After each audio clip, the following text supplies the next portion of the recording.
you do that? How did you do that?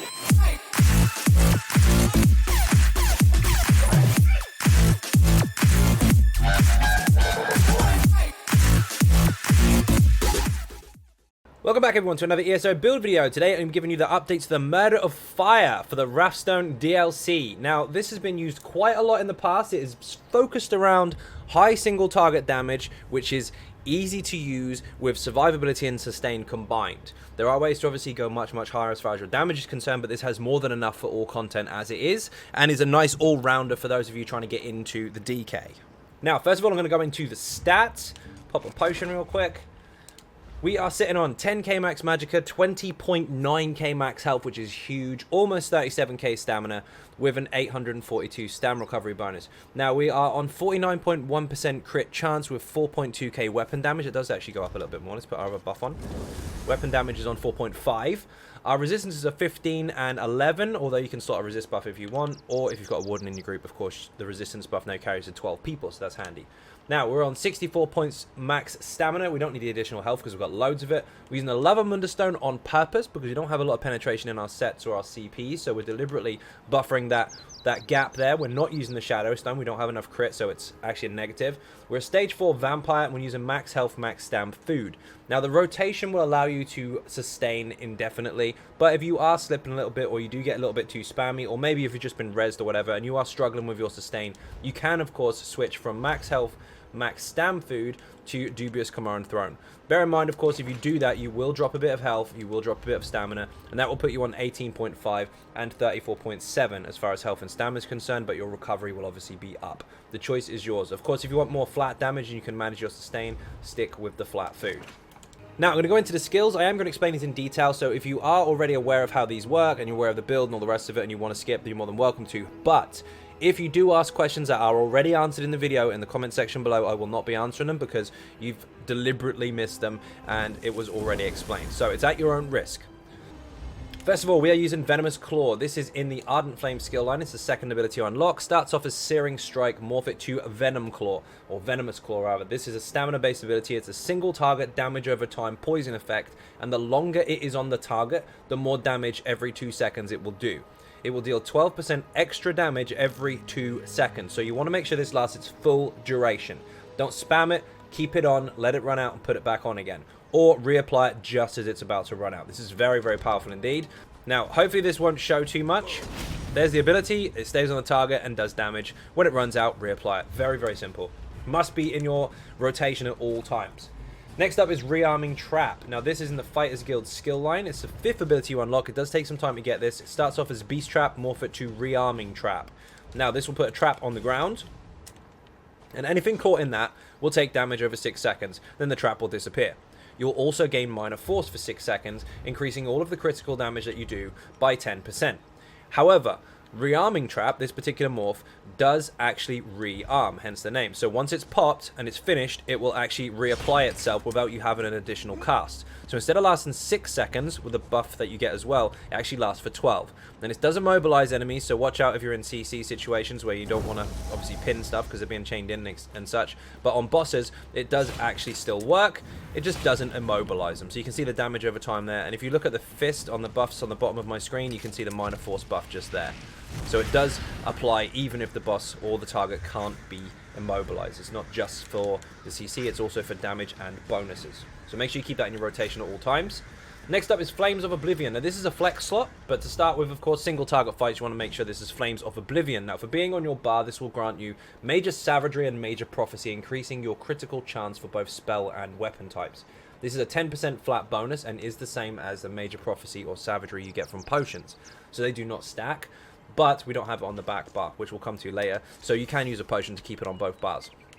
However, this ability itself puts a nice flame above your head, and every 5 seconds that will fire a fireball at the nearest target. If you are in combat, as you'll see at the moment, it's not firing. Even if I fire it loads of times and reapply it, it doesn't fire.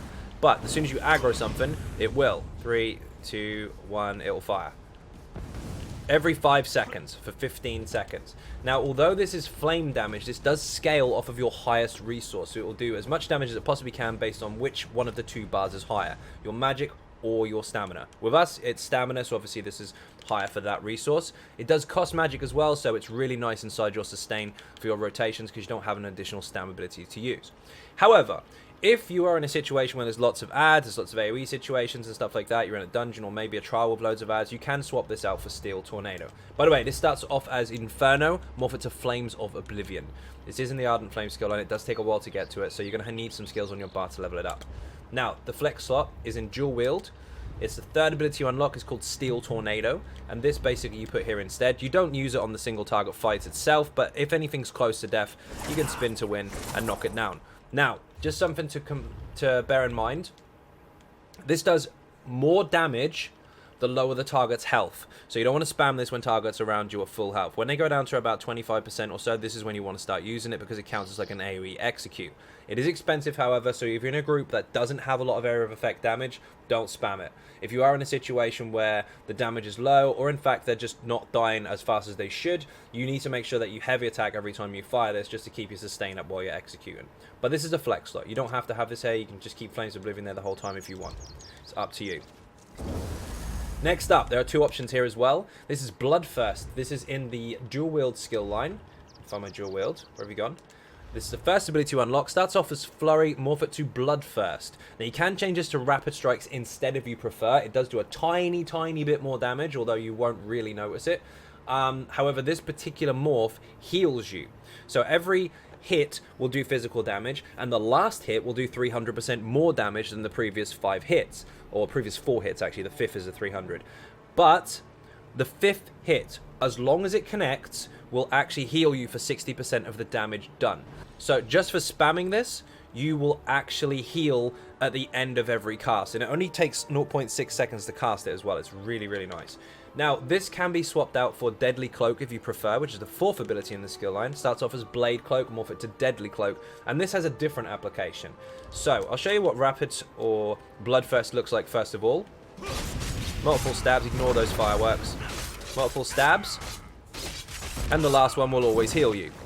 Now, Deadly Cloak is completely different. Instead of being a spammable, you literally just fire and forget. You apply it once every rotation, and this will give you a reduced amount of damage you take from all area of effect, and it will do area of effect damage once every 3 seconds, 15 seconds. Very simple. Protection buff and damage. Every time it pops, we'll go near the enemy. Every 3 seconds, it will do damage like that to enemies nearby. So you just press it once, that's it.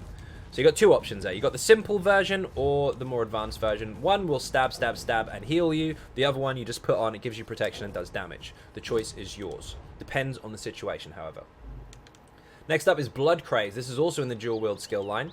This is the second ability to unlock. Starts off as Twin Slashes. There's 2 morphs to this. Now, Rendon Slashes will do more of an initial hit when you apply it, but the damage over time is exactly the same. This one has like 1k less on the initial hit, so it's not a massive drop. It lasts for 9 seconds, does exactly the same damage over time bleed, which goes through resistances, by the way, but every 2 seconds that this is active, you will heal. So your spammable heals you, and your damage over time heals you. So your survivability is up. However, these 2 abilities here, if you prefer the other variation, you are more than welcome to change them, but just bear in mind you will be much, much squishier. These can save your life. They are very, very nice indeed. Healing through your rotation just by doing your rotations is very beneficial indeed. Puts less stress on your healers as well, and the damage drop is literally like 500 to 1k maximum. It's tiny. Next up is Flawless Dawnbreaker. This is in the Fighters Guild skill line. You want this on the bar for passives alone. This is the ultimate from the Fighters Guild skill line. You do need Fighters Guild level 10 for this. Starts off as Dawnbreaker, morph it to Flawless Dawnbreaker. We do not use this ultimate unless we are in trouble. We always use our backbar ultimate because it's the most expensive, it's the most efficient for us to use as far as our damage and sustain is concerned, which I will get to in the passives. However, this is our oh shit button.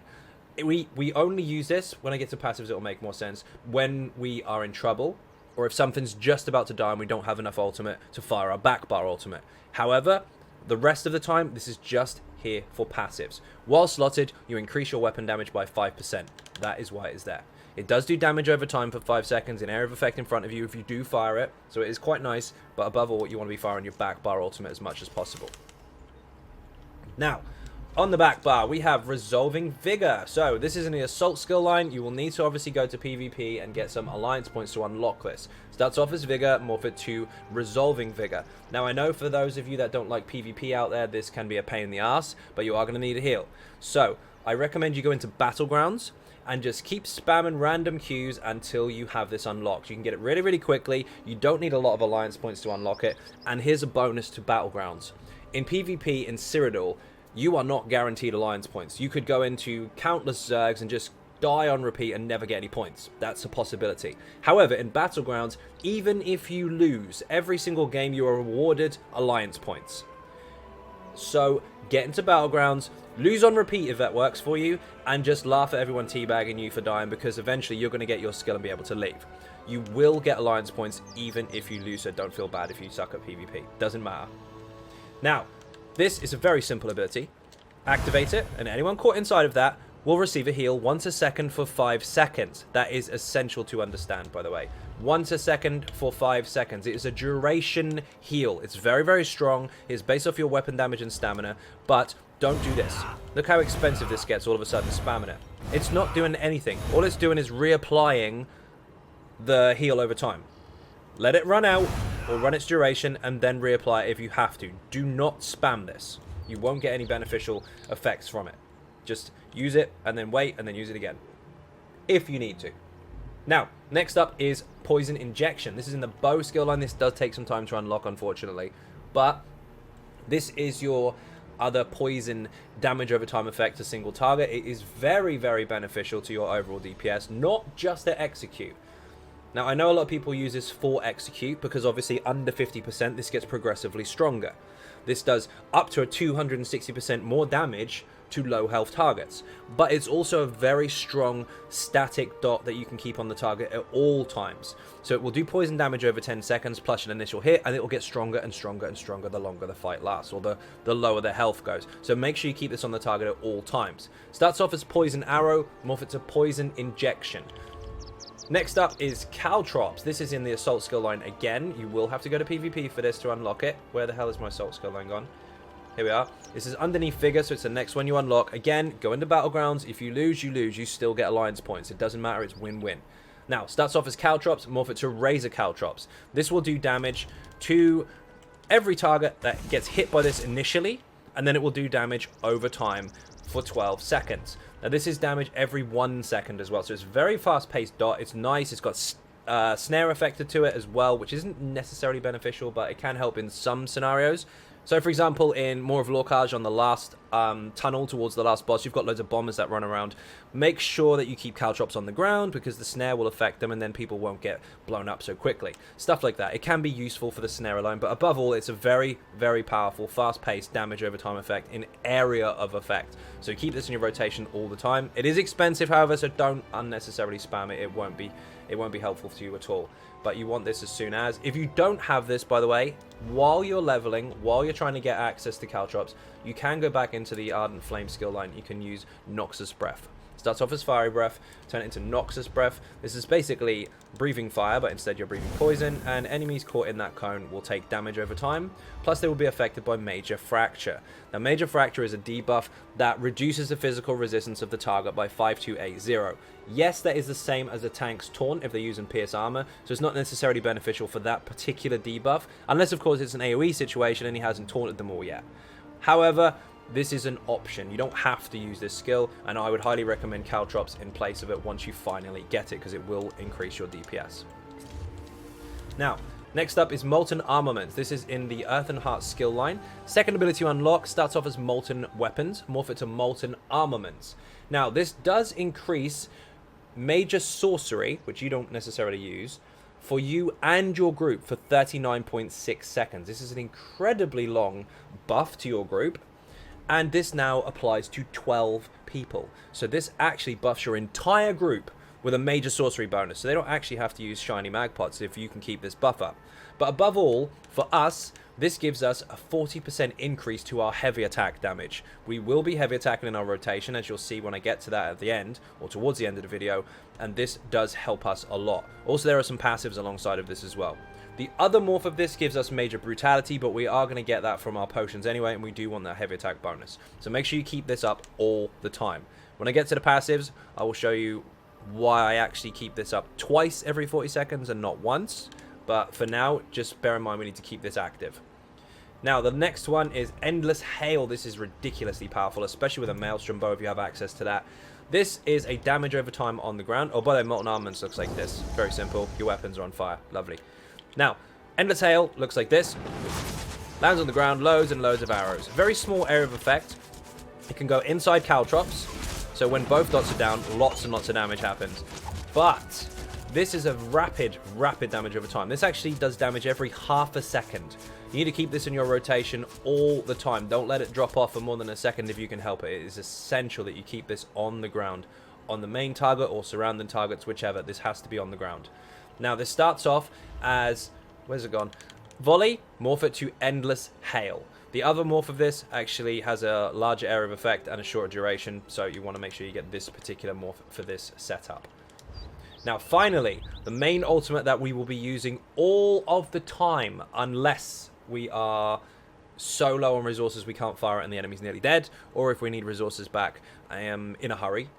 We will use this all the time. This lasts for 17 seconds as well. It's insane. It's in the Ardent Flame skill line. You get it at level 12 in Ardent Flame, and it starts off as Dragonknight Standard. Morph it to Standard of Might. Now, when you drop this banner, it will do damage every 1 second in the form of fire damage. It's a damage over time to all targets caught inside of it.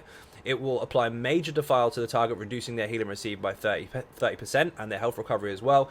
And for standing in it, you will take 15% less damage and you will deal 15% more damage. There's a synergy attached to this as well, which can pin targets to the ground if your group take a synergy, but this is absolutely insane. This boosts all of your damage. Now, some people are confused about this and think it's a damage mitigator for your group. It's not. This is for you. Now, the trick to this is to use it efficiently. Now, what I mean by that is if you drop it straight away, your damage obviously will increase. But if you've got no damage down, you've now got to reply it. And it's tick, tick, tick, tick, tick. It's going over and over and over, and you haven't even got your damage down yet. So the trick to this is get your damage down first, make sure it's already applying, drop the banner, and then continue with your rotation. Because otherwise, you are wasting several seconds of this bonus with no damage down. Get your damage down, it will boost everything that's already there, and then just keep up your rotation inside of it. It's very, very powerful indeed, but you have to be efficient with it. So always have some damage applied first.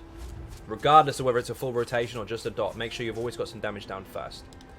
Now, I'm going to get to passives. Passives are incredibly important, of course. Ardent Flame, Combustion, this is insane. Increases the damage of your burning and poison status effects by 50%. If you apply fire damage, you can force a burning status effect in the form of a single target damage over time ability. This is 50% stronger. Also, if you do poison damage, you can have a chance to make a single target poison damage damage over time ability applied to the target. That is also stronger. But when a burning, the fire, or poison status effect is present, you will actually regain resources based on whichever one is active. So if you're applied a burning status effect once every 5 seconds, you can get 500 magic back. Or if you apply a poison status effect once every 5 seconds, you get 500 stamina back. So this is very, very beneficial to our sustain. This is nuts. And we are doing poison damage. We will have poison status effects happening, so our stamina recovery is up. When you deal direct damage with an Ardent Flame ability, you reduce the enemy's movement speed by 30%. That's not massive. I mean, we do have direct damage from Venom Claw, but we are not too worried about the snare because 9 times out of 10 situations where you'll be using it, the enemy should be controlled by the tank anyway. Unless, of course, you're solo, in which case it still won't matter because they'll be chasing you. But you can get this if you want. This will increase the damage of your Fiery Breath, Searing Strike, and Dragonknight standard abilities by 3% and the duration by 2 seconds. So our Banner and our Venom Claw and Noxus Breath, if you're using it, are increased in terms of damage and duration. Make sure you get this. Increases the damage of your Flame Area of Effect abilities by 6%. Our Banner is actually Flame Area of Effect, so that will help. And decreases the cost of all Stamina Poison abilities by 25%. Venom Claw is cheap as hell. 746 stamina. That is reduced because of that passive. And Poison Injection is 1.2k stamina. That is also reduced because of our passive. We have very cheap poison abilities, so make sure you take advantage of those passives. Now, we're not using any skills in this skill line, although you can slot a resist buff if you feel like it. You've got hardened armor here, which will give you a damage shield plus major ward and major resolve. However, like I said, if you've got a warden in your group and they're giving you major ward and major resolve anyway, you won't need this. But in some situations, you might want to slot it. Where you put that is up to you. Probably safer here, or maybe molten armaments if you're not too worried about the major sorcery and the heavy attack damage, but it's up to you. This is not part of the build, it's just a choice you can make if you need to. However, increases the amount of damage you can block. You will be blocking, you do want this. While a Draconic Power ability is active, your healing received is increased by 12%. So if you do have this resist buff on, you will receive larger heals if you choose to. Increases your health recovery by 5% for each ability of that skill line slotted. That's not essential. We don't have it slotted, and even if we did, we're a vampire anyway, so who cares? But this does increase the range of our instant melee attacks by 2 meters. So Venom Claw has 7 meters instead of 5, and of course Blood Craze does as well, as do our light and heavy attacks. So that is actually very beneficial.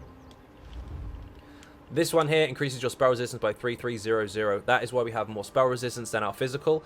We have really high spell resistance bonuses in our passives here. You got to make sure you get that soon as. Earth and Heart, these are essential.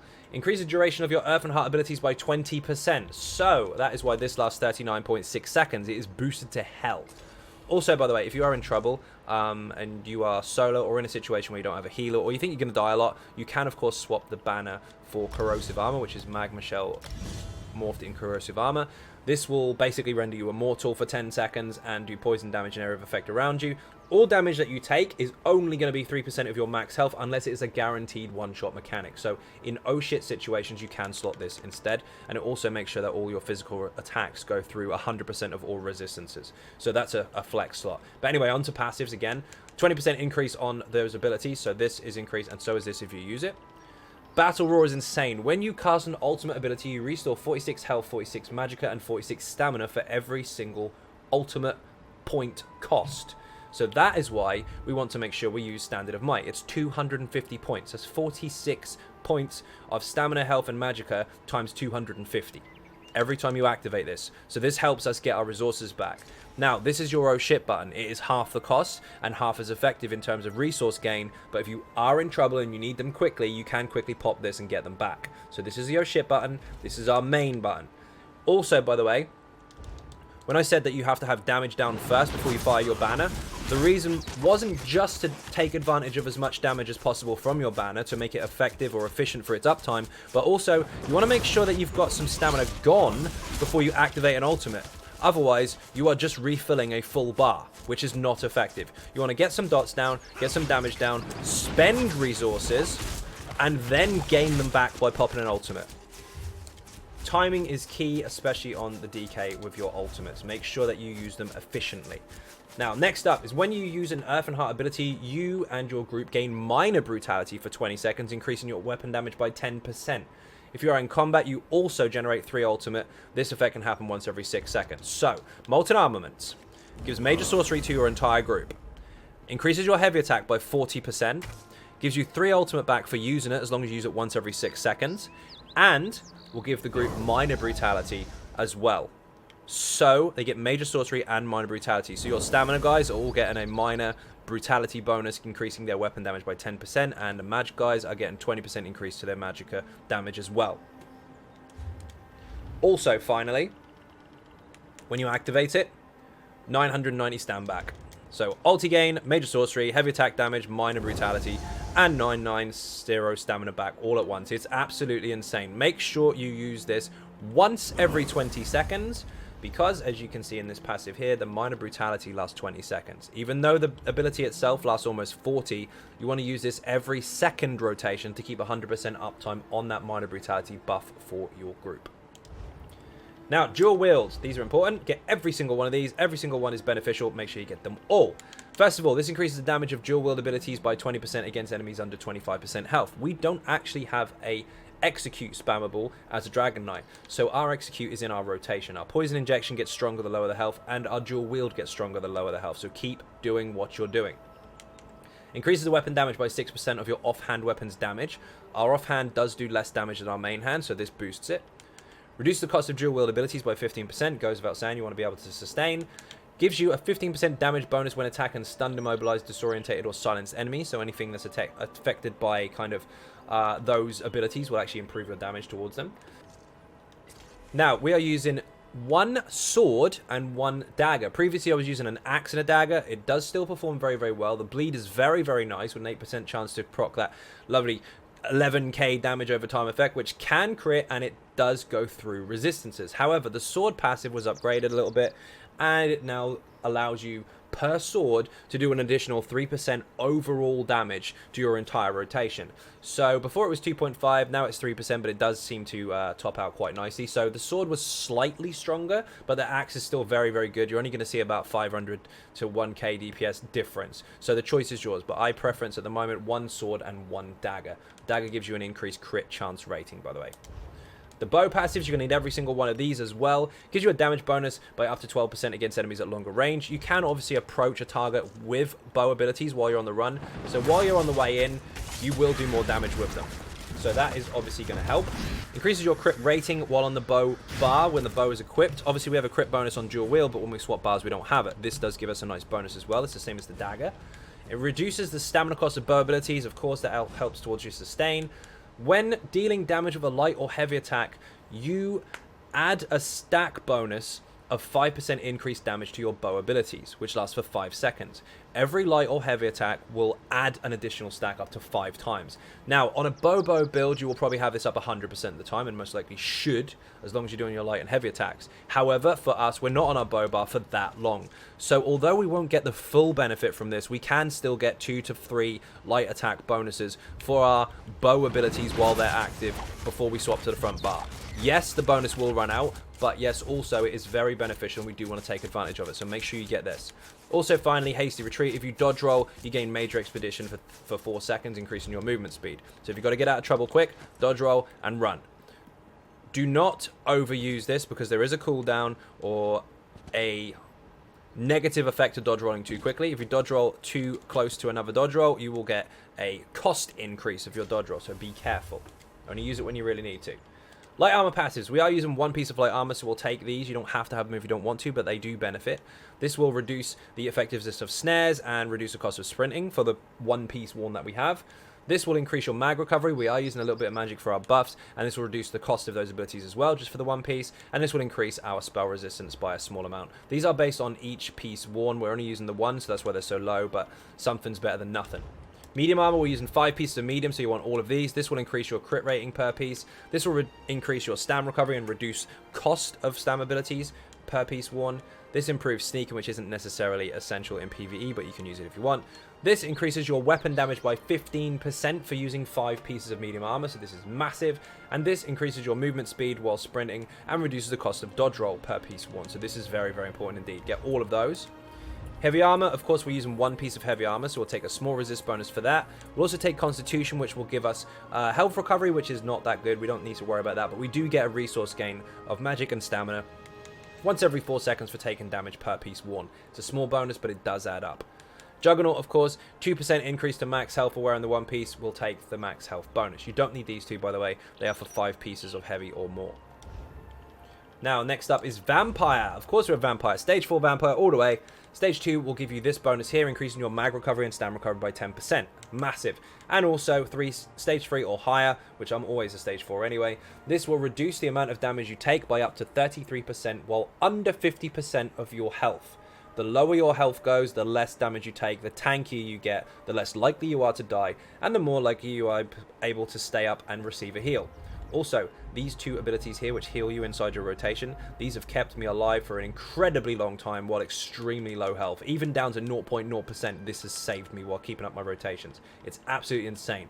Mega passive, take advantage of it. And for those that are crying that vampires die to fire, everybody dies to fire. Stop standing in stupid.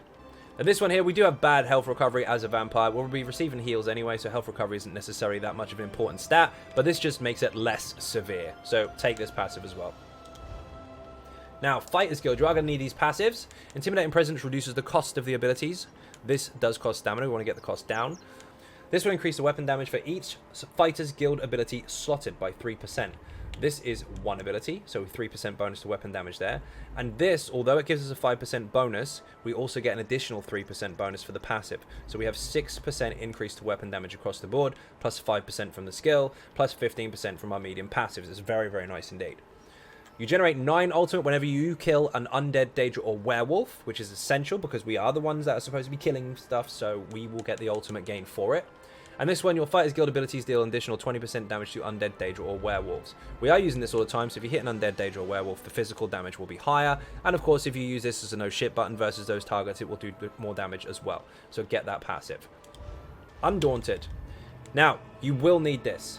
Take the synergies. I watched multiple live streams in the last week of people doing content, let's call it that, and I'm sitting there screaming at the screen while they're looking at a spear shard for like 30 seconds and not taking it. Take every single synergy you can see. They will either give you resources back, protect your group, heal you, or do damage. Take the synergies. I can't be any clearer on that. If tanks are screaming, I need a synergy, stop taking my synergies. First of all, they're selfish, it's not their synergies. Secondly, maybe they should position themselves a little better and take the ones that they require. It's really simple. You get 4% max resources back for every synergy you take. So this adds to your sustain and increases your performance in the group based on whatever the synergy does. Take them. Undaunted metal, this is very important, of course, for our max resources. For each type of armor worn, we gain 2% across the board. So we get 2% max health, stam, and magic for wearing heavy, medium, and light combined. If you're just wearing one of them, you'll only get 2% across the board. If you're wearing 2, you get 4%. We're wearing 3 types, so we get 6% to everything. You won't need these 2 unless you're in PvP. We are an orc. Don't scream, you can still use Imperial. Imperial is absolutely insane. Massive health bonus, massive stam bonus, and you get resources back in all 3 forms. It's really, really strong. And of course, it's got reduction to cost for every single ability in the game, including ultimate. So if you do have an Imperial, don't worry, you can still use it. It's very, very strong indeed. The DPS output overall, top end, was literally like 1k difference. There's barely anything in it, but it's sustained. It's beautiful. However, if you want to have a little bit more weapon damage and a little bit more damage output, which is a tiny amount, but it is higher, the Orc is for you. Now, this has a stam bonus of 2k, same as the Imperial. It has a 1k health bonus, whereas the Imperial has 2k, so slightly higher. But when you deal damage with a weapon ability, including your lights and heavies, you will heal for 600 health once every 4 seconds. Now, the Imperial has Red Diamond, which for a longer duration, not the 4 seconds, I think it's 6, you will get back 333 stam magic, and then you'll have a nice heal to go with it. So the choice between the 2 is yours. One has more sustain, the other one has more survivability. But it's up to you. And finally, you do increase your weapon damage by 258, which is equivalent of Major Courage, but they do stack. So you've got a flat weapon damage bonus there, alongside your 2k stamina bonus, which is very, very nice. Very similar to the Dark Elf as well, so Dark Elf is also a valid choice, and Khajiit as well. If you're using a lot of crit chance, you can also use a Khajiit and get a really nice crit damage bonus from them. The choice is yours, but Orc flat is slightly higher than the rest, but you won't see a massive difference with the others. It's entirely up to you. Also, this reduces the cost of sprinting. We are using stamina as our main pool, and sprint does cost stamina, so we're faster and it costs us less. So this is a very efficient race to use, but there are other choices. Alchemy, finally, is the most important skill line in the game for this passive alone, in my opinion. 30% longer potions. There is a guide in the description on how to level this up very, very fast. Then you can just dump all these points and get medicinal use. We are using weapon damage pots, which give us major brutality, increasing our weapon damage by 20%, major savagery on both bars, not just the one that's got Flames of Oblivion, for 47 seconds, increasing our crit chance by 10%, and also we get back stamina of major endurance, increasing our stam recovery by 20%. All of these bonuses, with medicinal use, last 47.6 seconds, and the cooldown is 45. So we can keep these up 100% of the time and have 100% uptime on all those shiny bonuses. For those, by the way, you will need Dragonthorn, Blessed Thistle, and Wormwood. Get as much of those resources as you possibly can and start stacking up some potions. These are great. Now, we're going to get into the gear. If you've used this before, hopefully you won't be too disappointed. There are a couple of changes, and there are some options as well. So if you don't have them, don't worry, there are other things you can use. So if you like the build as it is, you can stick to the way it's set up. However, if you would like to go that extra mile, there are some alternatives if you think you can handle it. So, first of all, we're using Unfathomable Darkness. As you can see, yes, we have a poison on the front bar. This is a double dot poison. We were using them a long time ago on the back bar, but now it's obviously very popular to use them on the front because glyphs were halved on one-handers. They were balanced. So a one-hand weapon has a half effective glyph and a two-hand weapon has a full effective glyph. That's the way they've balanced them out. It makes perfect sense. But since our glyphs are reduced, our overall damage output is slightly less than it was before.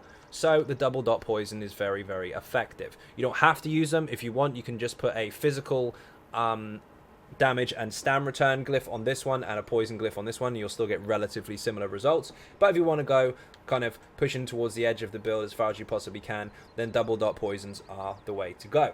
Now these are made with Nirnroot. God, I've got to remember this. Nightshade and Fleshfly Lava, with obviously Alkahest to make the poison. They're very, very cheap to make, very easy to get the resources. You can have hundreds of these and not have to go shopping for them for expensive materials, unlike some of the mag pots and such. But this is very, very nice. Now we're using a dagger on the front bar in Nirnhoned, and we're using a sword on the offhand. Now you've got two choices for traits here. Sharpened was very, very nice for the setup that we have based on our CPs, but also Charged worked very, very well and was almost the same in damage output because it gave us a higher chance to proc poison status effects, and as you know, poison status effects for us give us resources back and deal 50% more damage. So this or Charged will actually give you very close to the same results. In higher content, however, where you have all the nice debuffs and everything and you're hitting max bonuses with buffs and such, you may want to use Charge instead because that is going to heighten the strength of your poison status effects, which means that is going to be a higher damage output, whereas Sharpened will just stay where it is. So the choice is yours, Sharpened or Charged. Now we are also using two weapons of this with the jewelry on the same set as well, but you can use 3 body pieces if you prefer. The reason we've gone 3 pieces on the body or jewelry and 2 weapons is because this bonus here, first of all, is weapon crit, physical penetration, and weapon damage. But when you deal damage, you have a murder of crows that fly around you, and every 3 seconds for 12 seconds they will do damage with a 15-second cooldown. So there's only a 3-second gap, which basically you can have 100% uptime on it if you're lucky. Now, this, while it's active, you can swap bars and it will continue to go. It will continue to fire as long as it has fired already. But if you put it on the body, I mean, you'll have 100% uptime on it, but you won't have full uptime on this. Our second set is, of course, still the Red Mountain. This is weapon damage, stamina, weapon crit, and when you deal damage with a weapon ability, whether it be an actual ability or a light attack or a heavy attack, you have a chance to spawn a volcano out of the ground doing fire damage, and this can happen once every 2 seconds. Now the reason we have this on the body is when you swap bars, we still get this. If you had it on your weapons, it does still work, it's still very, very effective, but if you're on the back bar for longer than 2 seconds, of course it can't fire again until you're on the front. So you can still use Red Mountain weapon and jewelry or weapon and body pieces and Unfathomable on the body if you prefer, but to kind of close the gap for that tiny, tiny increase to the overall DPS, it's more effective to have the weapons of this set. But the choice is yours. You can still do it the old way if you prefer. We're also using a Maelstrom bow. If you don't have the Maelstrom bow, you can of course use an Unfathomable Darkness bow or a crafted one and you'll be just fine until you have the Maelstrom bow. But this you want to be infused with a weapon damage glyph on the back. This will increase your volley ticks to no end. It's absolutely insane. So if you can get access to this, get it. Make sure it's infused. Put weapon and damage glyph on it, and this will have 100% uptime on that glyph.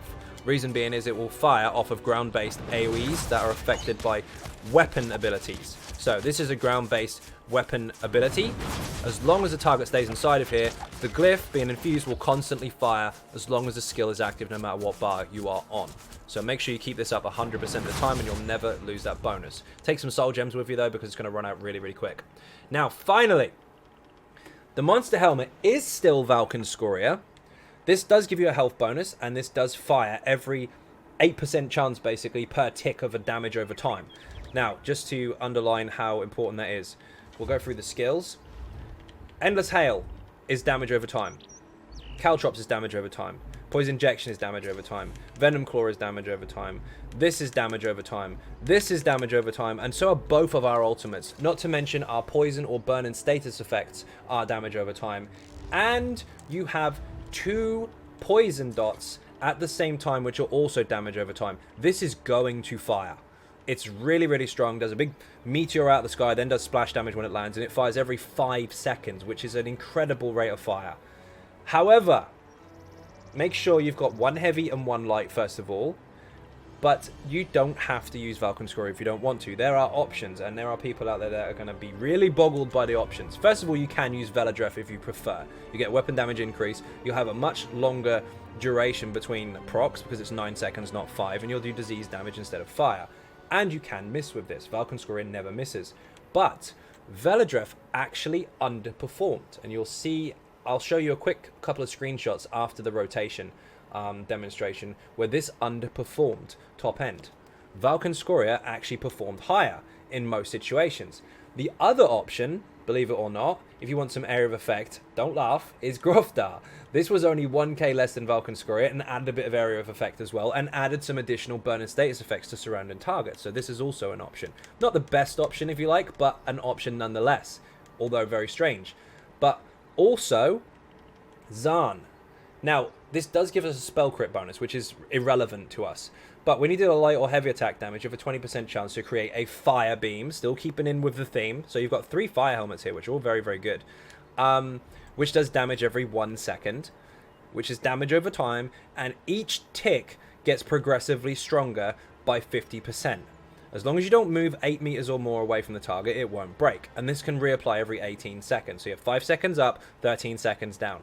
This actually performed almost the same as Valken Scoria in the basic setup, and actually outperformed Valken Scoria and Veladreth with the higher upgraded version of Murder of Fire, if you like. It is absolutely insane. I know it's fire damage, and so is Valken and all the rest of it, but the way it procs, the way it does damage, and the way it applies to the build, especially theme-based as well, it actually did really, really well. So your main 2 choices are Valken Scoria and Xan, but Veladreth and Groftar are also very good options. Veli, however, underperformed.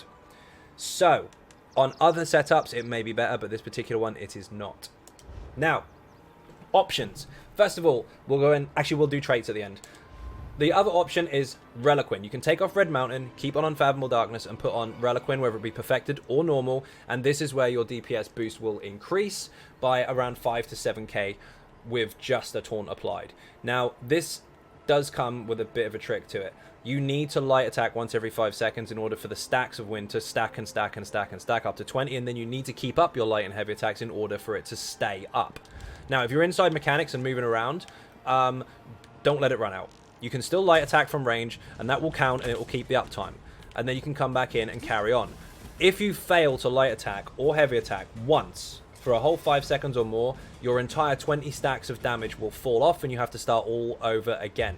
So this is for the advanced player that can keep this bonus up. If you can't, then just admit it and don't use it. It's a negative if you can't keep these damage bonuses up, and you're better off using this. But if you can use it effectively, you can use Reliquin, or even in situations where you've got an abundance of synergies, you can actually use Alkosh. And Alkosh, as long as you've got 4+ synergies actively, will actually outperform. Especially that it applies a damage over time effect every single proc, and of course is area of effect as well. So the choice is yours. You can use Reliquin, you can use Alkosh, or if you can't use either of the two, you're not experienced enough to use them, you can of course just stick to the basic version, and Red Mountain and Unfathomable Darkness will be just fine. Now, trait-wise, remember, front bar, Nirnhoned on the main hand, on the dagger, or the sword, what order it's in, as long as Nirnhoned is on the front. Sharpened or charged on the offhand. Infused on the back. Infused on all big pieces, so head, chest, and legs. Divines on everything else, on all the small pieces. The jewelry needs to be weapon damage, weapon damage, weapon damage, 2 robust, and 1 bloodthirsty. Now, I'm going to get into the champion points, first of all, and then I'm going to show you the rotation. There's 2 different variations of the rotation, so there's a complicated one and there's a very simple one. First of all, 72 points into Ironclad to reduce the amount of damage we take from direct damage. We will be taking lots of that. Get your points up. 64 and 64 into all other damage types, so physical, poison, disease, frost, shock, flame, and magic. Then 51 points into damage over time, meaning that any damage we do take, if it is damage over time, will further be reduced. Also, pay attention to Unchained. This is very important. If you break free, your next stamina ability will cost 80% less, so that's when you throw in a sneaky caltrops or a heal, because it costs you bugger all. 90 points in a quick recovery to increase our healing received, so any heals we do or get from other people are boosted. And of course, the 10 points in that tree gives you the resurrection passive, where if you do resurrect someone, you will take less damage for doing so. So pop a quick vigor and then go and pick someone up. 44 points into Warlord to reduce the cost of break free. Remember, it's cheaper to break free with this passive, and then if you do, your next stam ability is cheaper, so they do synergize alongside each other. 75 points into Tenacity and Mooncalf. Do not increase this by a single point. Any more points in here will not benefit you until you get to 15%, and that is going to cost you 25 points, which is a waste. Diminished returns are incredibly high after 75, so keep to 75, no more. 76 points into Tumbling. Technically, you could put 72 into here and then put the 4 into Shadow Ward. That is your choice, of course, but you'll only get a 1% bonus out of this. So I literally just throw all my last points into here to make sure I get the dodge roll reduction bonus, and kept the points in this tree on purpose so that I can get the Treasure Hunter passive for nothing, meaning I get more higher quality loot, if you like, from chests. Nothing in here because we're not using anything in this tree. 48 points into Master Arms. We're doing quite a lot of direct damage, especially with our procs, and our crits are down. We don't crit that often in comparison to other setups out there. So we do crit occasionally, but a lot of our procs obviously are firing and they don't. So Master Arms for that, which will increase our light and heavies as well. And this further increases our light and heavy attacks here. For the sake of the time that we do crit, we do want to increase it. So we've got 48 points into here. So we've got an 18% increase to crit damage when we do. And 72 points to increase damage over time. If you're using Reliquin, this is incredibly effective. But to the rest of our damage over time effects, which there are a lot of, this will boost them a hell of a lot. 22 points into Piercing. I know we put a lot more into this. However, we are using a sharpened weapon. So that will push us up to 3.3 in here and 3.5 with the Lava Munda Stone, pushing us to 6.8, which is more than enough to start with. Then if we add Fracture to it, or Major Fracture, we're then hitting sort of 11 plus, and so on and so forth. We've got plenty of room for buffs and bonuses, so this should help us across the board. However, if you are using a charged weapon, you might want to put some more points into here, so take a couple out of here and a couple out of Master Arms, and then plug this up a little bit. Choice is yours. Now, I'm going to go over the rotation. First of all, because of all the procs, and because of how they all synergize together, you have damage over time here, which will proc this. You have weapon damage bonuses, which will proc this. And you have any damage, which will proc this. And this is what it looks like. Without any rotations applied whatsoever, let's just put some dots down, shall we? There's the fireballs, there's Valken from the sky, and there's the budgies.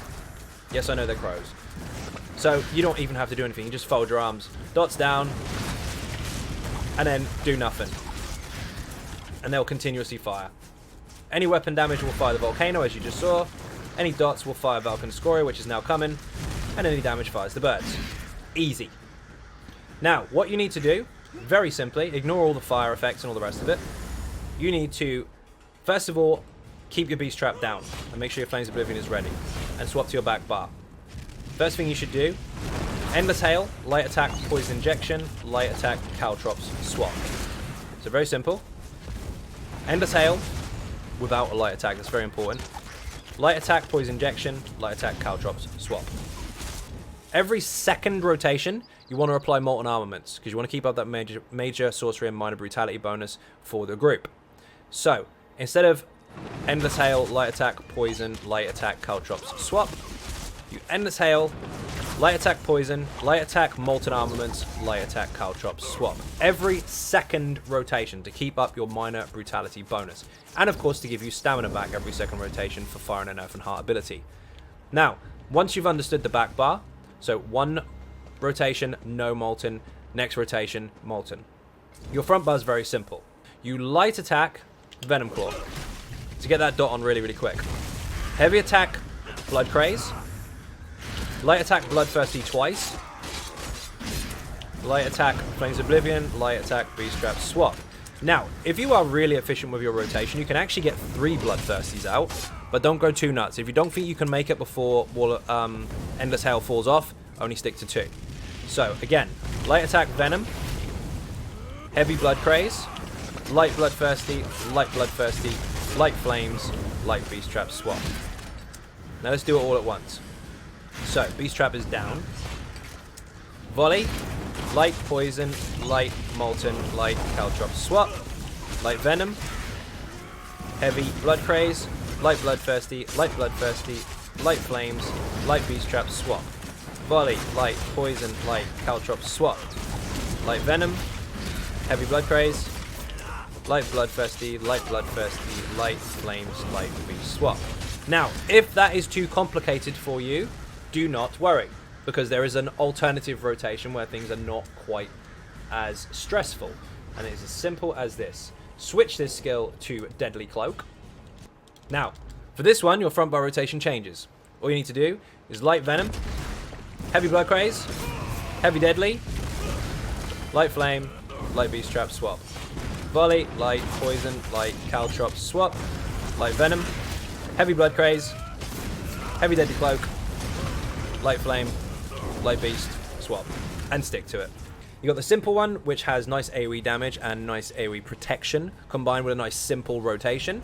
Or you've got the slightly more complicated one, where you've got more survivability in terms of your heal incoming, and also damage output at the same time. It's up to you. Whichever one of the two is easiest for you, stick with it.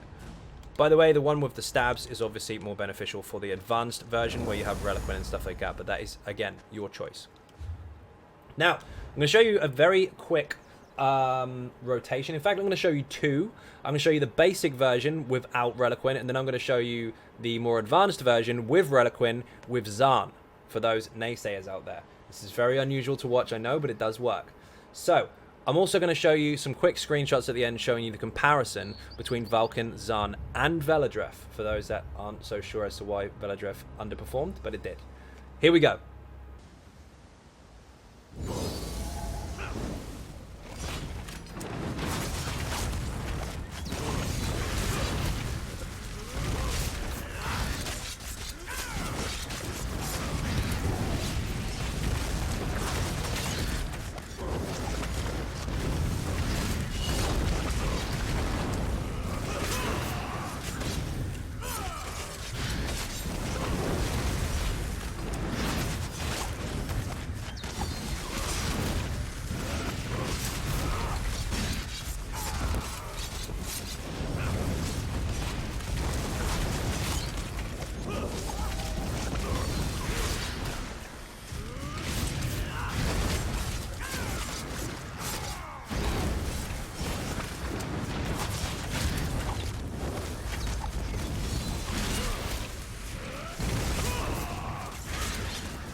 I love when it drinks all around.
So hopefully that helped, hopefully that wasn't too boring, hopefully you now have a better understanding of how to approach this particular build, how it works, and you have some choices there for whichever way suits you. So, first of all, thank you all very, very much for watching. I hugely appreciate the support, and if you are not subscribing already, please do hit that button. It is free. Furthermore, if you want to help support outside of the channel, there are some links in the description for Patreon, Twitter, Facebook, and of course the website XynodeGaming.com. Don't forget, I also live stream on Twitch every night from 10 PM UK time, unless I say otherwise on Twitter. Once again, thank you all very much for watching. Enjoy the build, have fun, and I'll see you in the next video. Bye-bye.